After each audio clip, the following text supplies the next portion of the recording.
Pelos becos sombrios de São Petersburgo, um jovem desesperado e sem recursos toma uma decisão que mudará toda a sua vida. Movido por uma teoria controversa, ele comete um crime que desafiará os limites da moralidade e da justiça. Esse é considerado um dos livros mais importantes da história da literatura, uma obra-prima, repleta de complexidade e personagens que batalham incessantemente para manter sua dignidade.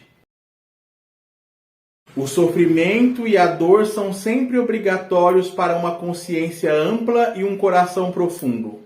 Os homens verdadeiramente grandes, a meu ver, devem experimentar uma grande tristeza no mundo.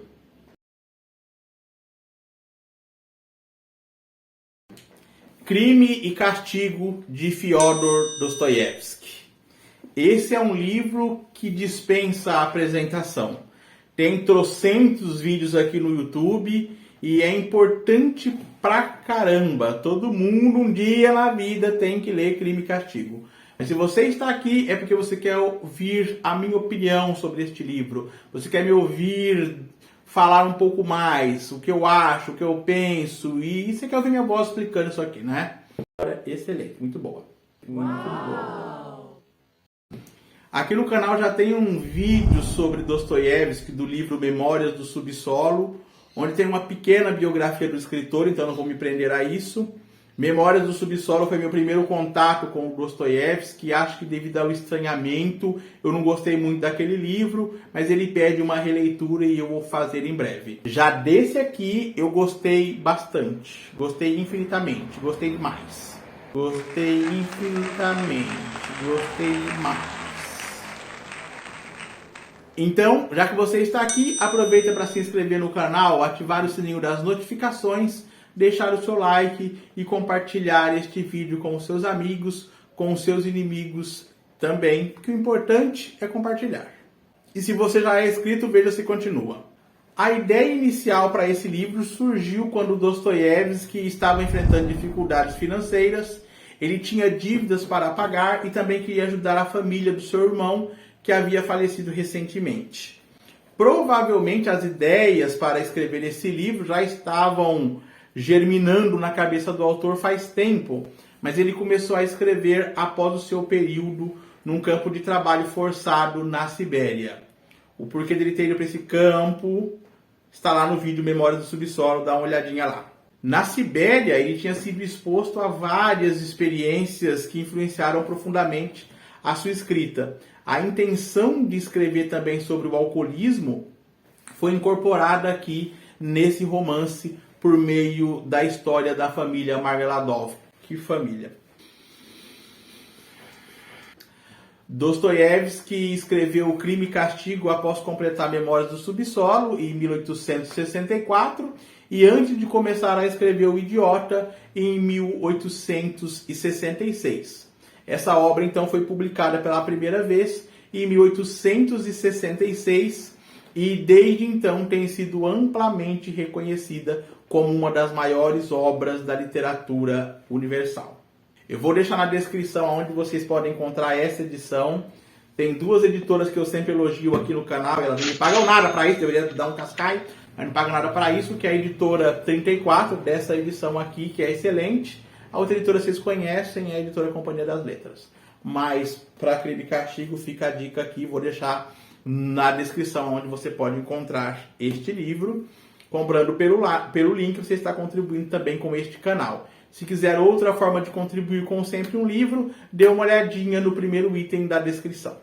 Mas tá, vamos ao enredo do nosso personagem, este nome que ressoa na sua memória, e se você não sabe de onde veio, ele veio deste livro, e você provavelmente já ouviu falar do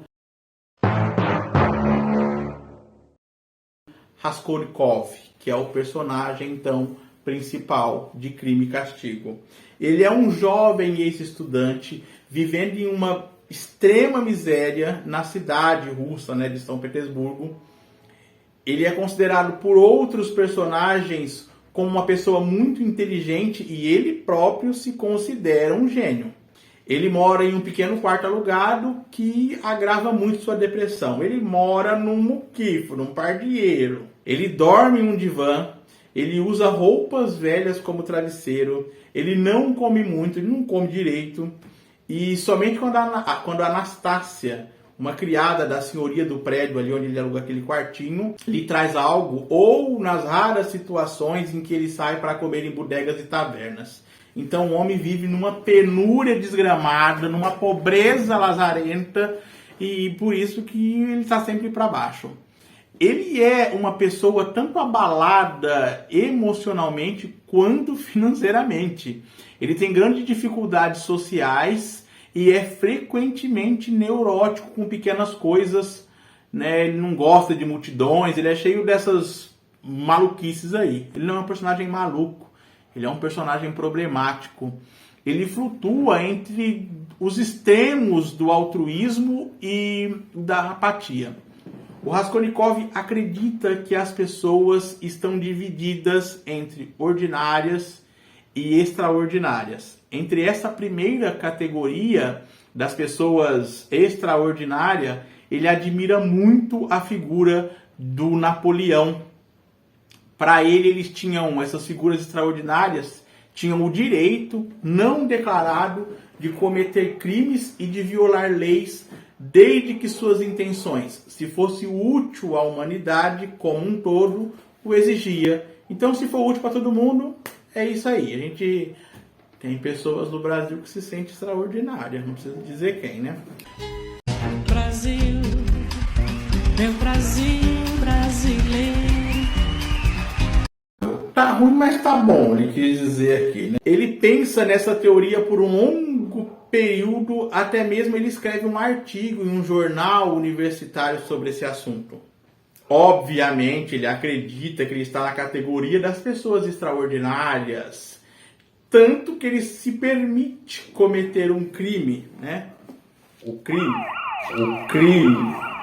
Então esse livro aqui já está te contando que vai acontecer um crime, um castigo. Sendo ele, então, extraordinário, ele mata uma velha usurária a machadada com a intenção de usar o dinheiro dela. Ela não é extraordinária, se lascou toda. Só que tem um problema. Quando ele mata essa mulher, a sobrinha dela chega e ele acaba matando a sobrinha. Acho que é sobrinha ou irmã, uma coisa assim. Acaba matando ela também.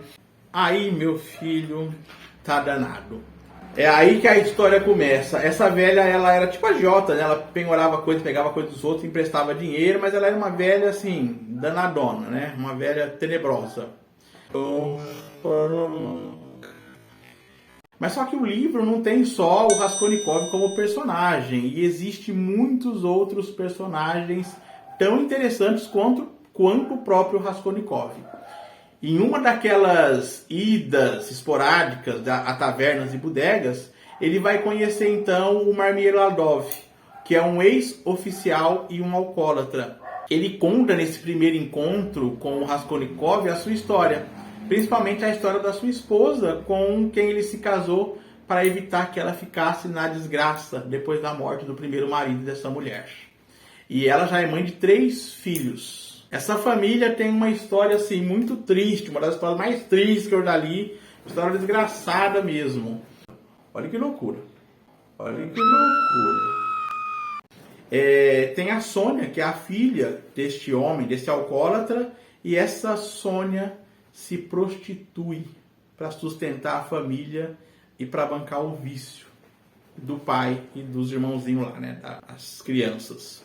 Olha isso. O Marmeladov, ele é despedido do emprego e desde então ele se entrega completamente ao vício e tudo recai nas costas da Sônia. E por falar em família, o Raskolnikov também tem família, tá? Ele tem a mãe e tem uma irmã que se chama Dunya e que mora, né, com a mãe no interior. Ela é muito dedicada à família e principalmente a seu irmão. E ela é capaz até de fazer grandes sacrifícios para ver o bem-estar deles. A Dunya trabalhou como governanta para uma família e o seu patrão a assediou. No decorrer da história, ela se envolve em um relacionamento com um homem rico que promete cuidar dela e da sua família. É interessante quando o Raskolnikov descobre, né, que ela está ficando noiva de um homem rico para sustentar ele e a família, ele vai comparar ela com a Sônia. Sônia se prostitui para manter o pai, né? E na cabeça dele é um tipo de... Ela está se vendendo para poder manter ele e ele não aceita isso jamais. Sobre a mulher do Marmeladov lá, e a madrasta da Sônia, né? Que se chama... Vou chamar ela de Catarina, porque esse nome russo é muito danadinho. Katerina.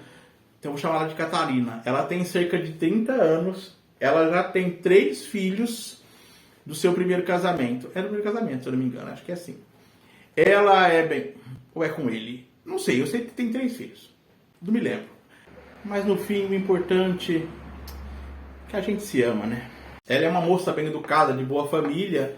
Mas depois que o seu primeiro casamento acabou, ela ficou viúva, que ela caiu na pobreza, ela foi rejeitada pela sua família e por seus pais. Katerina está com tuberculose e sente que o fim está próximo, ela está cada dia pior.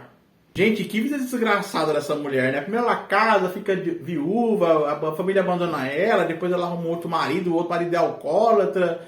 Essa chutou, deve ter cuspido na cruz. Por fim, mas não menos importante, nós temos o Razumkin, que é um estudante universitário e que é o melhor amigo do Raskolnikov e que dá uma certa leveza aqui no romance. Ele é alegre, ele é generoso, ele é leal, além dele ser conhecido por sua natureza sociável. Ele é um otimista inabalável e ele é o oposto do amigo em todos os sentidos, em todos os aspectos. Mas ele proporciona um contraste interessante de se olhar com o protagonista. É ele que vai, inclusive, apoiar o Raskolnikov durante seus momentos mais difíceis. Quando o amigo cai doente, é o Razumkin que cuida dele e também ajuda a família do Raskolnikov, né? A mãe e a irmã. Acrescentando mais alguns detalhes, né? Como eu disse, é um livro sobre crime e castigo. Nas 100 primeiras páginas, você vai acompanhando, então... Porque esse crime é planejado, tá? Você vai acompanhando aí todo o planejamento, tudo que se passa na cabeça do Raskolnikov até chegar lá e matar essa usurária, né? O crime. E depois, esse livro é um livro de quase 600 páginas, então as 100 primeiras é essa preparação e por fim o crime, e depois, meus amigos, é o castigo.